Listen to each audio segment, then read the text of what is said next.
গত পরশু উত্তর পশ্চিম বঙ্গোপসাগরে একটি লঘুচাপ তৈরি হয়েছিল। বর্তমানে সেটি পশ্চিমবঙ্গ বরাবর ভূভাগের উপর অবস্থান করছে এবং এটি আরও শক্তিমাত্রা অর্জন করার আর কোনো সুযোগ নেই। তবে বাংলাদেশে এখন মৌসুমী বায়ু সক্রিয় অবস্থায় রয়েছে এবং এই সক্রিয় মৌসুমী বায়ুর কারণে আজকে থেকে আগামী 4 জুলাই পর্যন্ত ক্রমান্বয়ে বৃষ্টিপাতের তীব্রতা বাড়তে পারে এবং এই থেমে থেমে বৃষ্টিপাত হবে।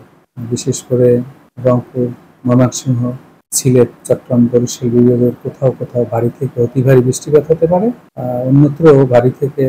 অন্যত্র কোথাও কোথাও ভারী বৃষ্টিপাত হতে পারে।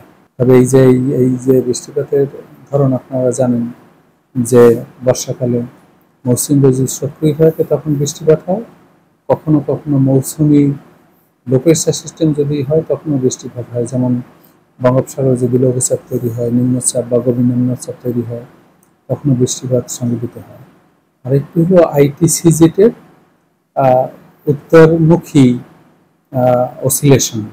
যদি অর্থাৎ ইন্টার ট্রপিক্যাল কনভার্জেন্স জোনের নর্থ ট্রপিক্যাল কনভার্জেন্স জোন যদি বাংলাদেশের কাছাকাছি চলে আসে এবং খুব অ্যাক্টিভ থাকে, তখন বে অফ বেঙ্গল থেকে জলীয়বাষ্প সমৃদ্ধ বাতাস বাংলাদেশের দিকে বেশি প্রবাহিত হয় এবং বাংলাদেশের অভ্যন্তরে এবং উপকূলীয় এলাকায় সারি সারি মেঘমালা তৈরি হয় এবং মেঘমালা যেদিকে ধাবিত হয় সেই বরাবর থেমে থেমে বৃষ্টিপাত হয়। সুতরাং ব্যাপক বৃষ্টিপাতের সম্ভাবনা রয়েছে। উপকূলীয় এলাকায় যেহেতু অস্থায়ীভাবে দমকা বাতাস এবং ঝোড়ো হাওয়া প্রবাহিত হতে পারে, সেই কারণে উপকূলীয় এলাকা এবং সমুদ্র বন্দর সমূহকে 3 নম্বর স্থানীয় সতর্ক সংকেত দেখাতে বলা হয়েছে। পাশাপাশি আমাদের নদী বন্দরে অনেক নৌযান চলাচল করে, সেই কারণে এইসব বৃষ্টিপাত এবং অস্থায়ীভাবে দমকা বাতাস এবং ঝোড়ো হওয়ার কারণে বিশেষ করে খুলনা, বরিশাল, পটুয়াখালী, নোয়াখালী, কুমিল্লা, চট্টগ্রাম, কক্সবাজার, সিলেট, ময়মনসিংহ, টাঙ্গাইল এইসব অঞ্চলের নদী বন্দরকে 1 নম্বর সতর্কতার সংকেত রেখে যেতে বলা হয়েছে।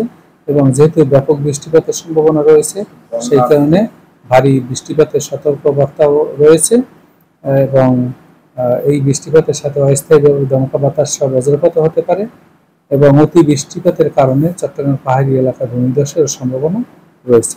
বন্যা পূর্বাভাস কেন্দ্র অলরেডি স্বল্পমেয়াদী বন্যার পূর্বাভাস দিয়েছে।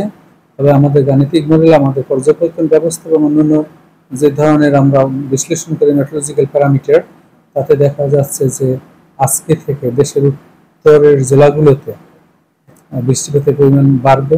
সিলেটে বৃষ্টিপাতের পরিমাণ বাড়বে স্থানীয়ভাবে।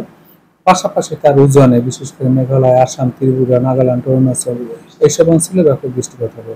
মোটা দাগে সুরমা, কুশিয়ারা এবং ব্রহ্মপুত্র ক্যাচমেন্ট এরিয়া বৃষ্টিপাতের পরিমাণ বাড়বে। যেহেতু আমরা লো লাইং কান্ট্রি, সুতরাং উজানের বৃষ্টিপাত পাহাড়ি ঢালাকারে বাংলাদেশে আসার সম্ভাবনা তৈরি হয়েছে। ফলে সিলেট এবং তার পার্শ্ববর্তী এলাকায় অস্থায়ীভাবে জলাবদ্ধতা তৈরি হতে